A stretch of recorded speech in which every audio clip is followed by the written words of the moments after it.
Bon voilà, pour le texte, c'est pas mal. On va passer un peu pour changer les choses, on va passer rapidement aux images. On va aller mettre des images sur ce document. Et les images seront en mode habillage, c'est-à-dire que là où je vais les positionner sur la page, ça va repousser le texte.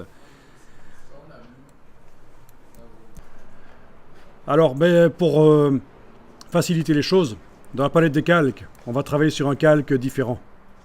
Donc vous allez chercher la palette des calques, menu fenêtre calque.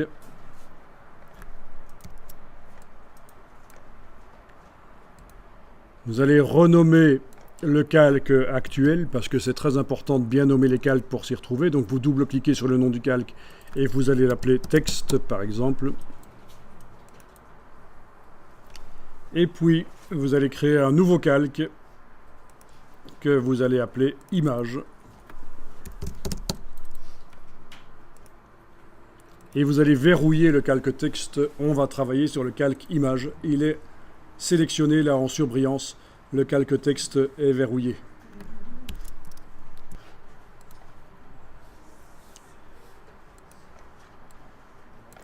On va aller chercher des images d'arbres sur le web. Bien sûr, il y en avait déjà dans l'article Wikipédia. Si on veut vraiment faire un commentaire, enfin une illustration de ce qui est vraiment écrit, il faudrait peut-être aller chercher les arbres sur Wikipédia. Mais ici, on va aller les chercher sur le web un peu n'importe où. Ça n'a pas d'importance puisque c'est juste pour tester InDesign. Donc vous allez dans un navigateur web. Ah oui, on avait Chrome dans lequel on avait installé l'extension. Pour que dans Google, les images haute définition soient accessibles. Bon, ben je suis dans le navigateur Chrome, je vais sur la page Google, je vais dans Google Images et je vais taper le mot tree, public domaine entre guillemets, écrit comme ça. Et donc là, il y a des chances de tomber sur des images d'arbres qui vont illustrer mon document. Dans les outils, vous allez demander pour avoir des images de minimum 4 mégapixels, 4 millions de pixels par image. Donc dans les outils ici, taille supérieure à 4 mégapixels, c'est un minimum. Pour un document qui va être imprimé, il faut quand même pas mal de précision. C'est pas comme pour un site web où on peut avoir des images basse définition.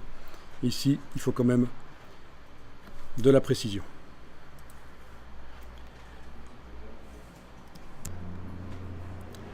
Voilà.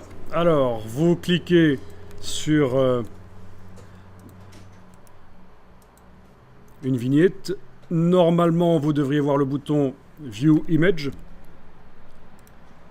CTRL-clic sur lui. Ça devrait vous montrer l'image haute définition qui arrive.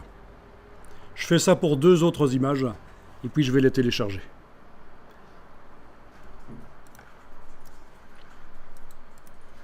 Donc cliquez sur l'image. CTRL-clic sur View Image.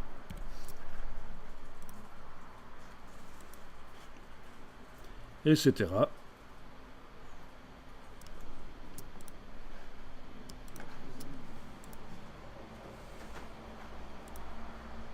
Ok, il y en a. Parfois, on arrive sur des sites qui demandent de mettre son adresse mail. Bon, c'est pas très intéressant, ça m'ennuie un peu, donc je passe à une image suivante. Donc, ce sont normalement des images PNG ou JPEG, donc typiquement des formats web.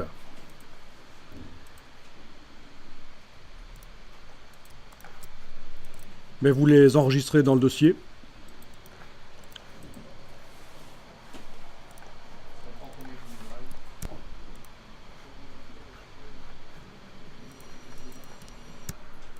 Voilà, j'ai donc 3 images. Bon, qui sont peut-être pas toujours terribles, mais un petit passage dans Photoshop, ça peut les améliorer. C'est ce qu'on verra tout à l'heure.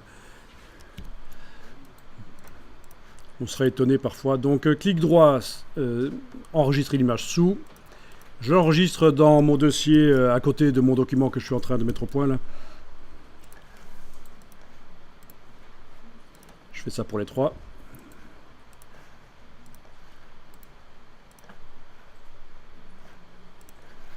Et voilà.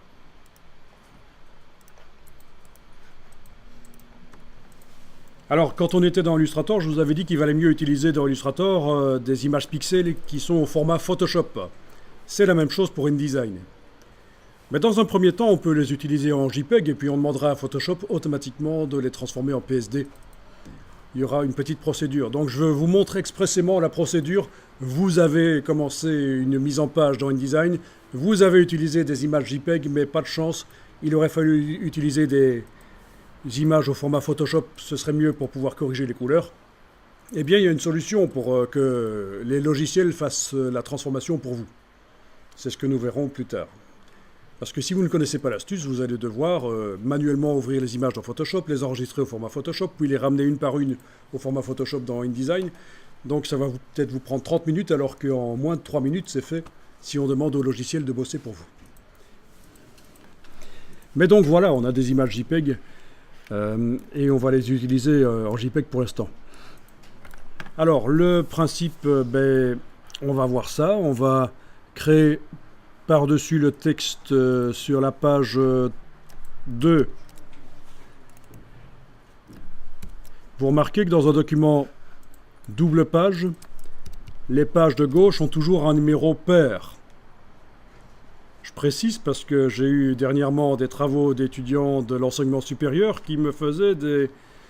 Ils m'ont fait des documents avec des pages de gauche avec des numéros impairs. Mais non. Dans tous les magazines, les livres, les pages de gauche sont toujours numéro pair et pages de droite numéro impair.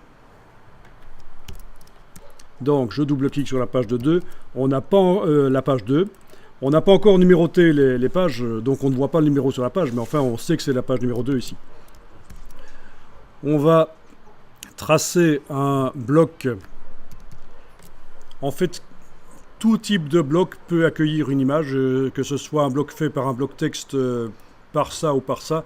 Tant qu'il ne contient encore rien, il va pouvoir contenir ce qu'on veut. Bon, je vais faire les choses correctement. Je vais prendre le bloc qui est spécialement prévu pour accueillir des images. Donc le bloc rectangulaire ici. Et je vais tracer un bloc. Voilà.